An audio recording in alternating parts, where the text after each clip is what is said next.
d'abord, je tiens à vous exprimer nos sincères remerciements en nom de Monsieur le Directeur général de la Sûreté nationale pour nous avoir conviés à ce rendez-vous pour présenter brièvement notre bilan de communication au titre de l'année 2021. Alors, ce qu'il faut savoir, c'est qu'il y a bien quelques années déjà, la DGSN a fait de la communication institutionnelle son cheval de bataille et ne cesse de la perfectionner, de la renforcer, de la moderniser et bien entendu d'assumer sa fonction régalienne de l'État. Pour l'année 2021, la DGSN a continué sur son élan dynamique, donc de modernisation de ses structures, de renforcement des capacités de ses différents services tant sur le plan humain, logistique et technologique, pour leur permettre de mener à bien les missions qui leur sont dévolues, notamment en matière de protection des personnes et des biens, de maintien de l'ordre public et d'amélioration des services rendus aux citoyens. Cette année 2021, qui était bien entendu, comme vous le savez tous, marquée par un contexte pandémique qui perdure, la DGSN a su relever le défi et continuer sur cette lancée dynamique en lançant des projets d'envergure sous donc le leadership de Monsieur le Directeur général de la Sûreté nationale et en droite ligne avec les hautes orientations de Sa Majesté le Roi Mohammed VI, que Dieu l'assiste. Et bien entendu, la communication institutionnelle, elle est au cœur de cette action pour accompagner, informer, valoriser et mettre en lumière tous les efforts déployés par cette institution pour mener à bien les missions qui lui sont dévolues. Dans cet esprit d'ouverture, de proximité, les différents services de la Sûreté nationale ont pu maintenir le lien et le contact avec la population et renforcer le dialogue avec les différentes tranches,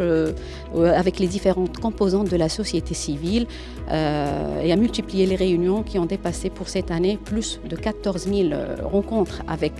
les différentes composantes de la société civile afin de débattre et discuter ensemble des problématiques rencontrées au niveau local et trouver donc ensemble, dans une complète synergie, des solutions aux problématiques soulevées,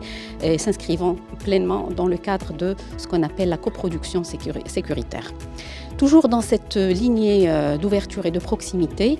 et s'inscrivant dans le cadre de la sensibilisation de la jeune population contre d'éventuels dangers ou menaces qui peuvent les guetter, les services de la Direction générale de la Sûreté nationale ont multiplié les campagnes de sensibilisation en milieu scolaire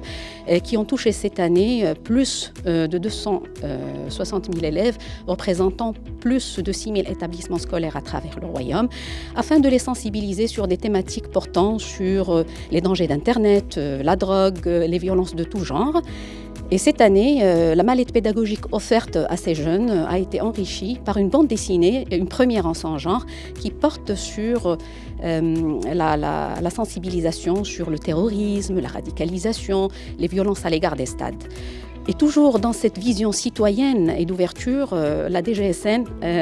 répond toujours par l'affirmative aux demandes qui nous viennent de plus en plus de la part de jeunes enfants désireux de découvrir les métiers de la Sûreté nationale. Et cette année, les différents services de la police au niveau de tout le Royaume, ils ont accueilli 36 enfants qui sont venus passer toute une journée avec eux, découvrir leur métier et qui fait le bonheur des policiers qui les ont accueillis. Alors pour ce qui est de la communication proprement dite,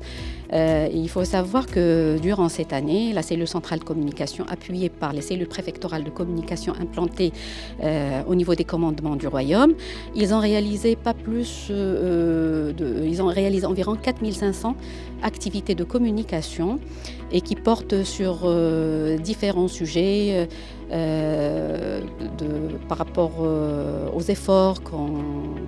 que déploient les différents services de police en matière de sécurité, les nouvelles structures qu'on a créées, les indicateurs de la criminalité, mais aussi tout ce qui touche aux services rendus aux citoyens, tels que par exemple la nouvelle carte nationale d'identité électronique, les concours et d'autres actions à visée citoyenne ou humaine. Ces 4500 activités sont réparties en reportages et couvertures médiatiques qui ont frôlé cette année les 2300. et qui sont réalisés par différents organes de presse à l'échelon national, mais aussi avec des agences de presse au niveau international et même des boîtes de production cinématographique. Une centaine de mises au point pour édifier et éclairer le citoyen par rapport à des sujets qui les concernent, 1000 communiqués de presse et plus de 480 publications sur les réseaux sociaux officiels de la Direction générale de la Sûreté nationale. Il faut dire que cette année, qui est marquée aussi par un contexte pandémique qui perdure et qui dit un contexte de crise, dit opportunités qui sont exploitées éventuellement par des criminels pour pouvoir tirer profit de cette situation de crise. Et cette année, la cellule centrale de communication a accompagné tous les efforts déployés par la Direction générale de la Sûreté nationale pour appuyer les efforts de lutte contre la propagation de cette pandémie, notamment en termes de falsification de documents sanitaires, les passes vaccinaux, les résultats des tests PCR et aussi la contrebande des kits de tests de dépistage rapide de la Covid-19. Et donc tout ça, ça menace la santé et la sécurité des citoyens. Et la DGSN a été très active pour sensibiliser le public sur ces phénomènes, mais aussi pour mettre en valeur les efforts déployés. Plus de 50 activités de communication ont été réalisées dans ce sens. Et puis, en dehors de la communication via ces vecteurs, si je puis dire, traditionnels, la DGSN aussi s'est activée sur la communication digitale par la création d'un contenu digital adapté, assorti de photos, d'infographies, pour partager l'actualité sécuritaire avec le public. D'ailleurs, les comptes Twitter et la page Facebook de la Sûreté nationale connaissent de plus en plus un engouement de la part de la population et comptent de plus en plus une hausse exponentielle en termes de followers. Si je prends l'exemple de Twitter, on est plus à 320 000 environ de personnes qui nous suivent, qui sont abonnées, avec une hausse de plus de 40% par rapport à 2020. Il y a le même constat par rapport à la page Facebook, avec plus de 280 000 abonnés. Et nous sommes contents de voir qu'il y a toujours une interaction avec le public qui ne manque pas de nous faire des commentaires de sympathie, mais aussi beaucoup de mentions j'aime.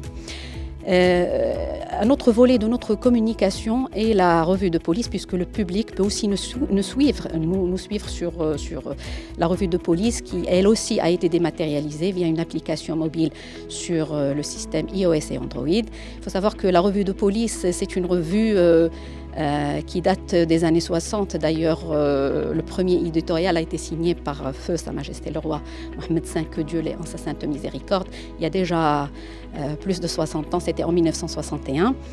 Et c'est une revue qui a évolué au fil du temps, elle aussi. Elle adopte une ligne éditoriale en droite ligne avec la stratégie de la DGSN, en traitant des thématiques d'actualité sur des sujets qui mettent en valeur tous les efforts déployés par cette direction générale sur tous les plans pour la protection des personnes et des biens, le maintien de l'ordre et la lutte contre la criminalité, mais aussi en termes de services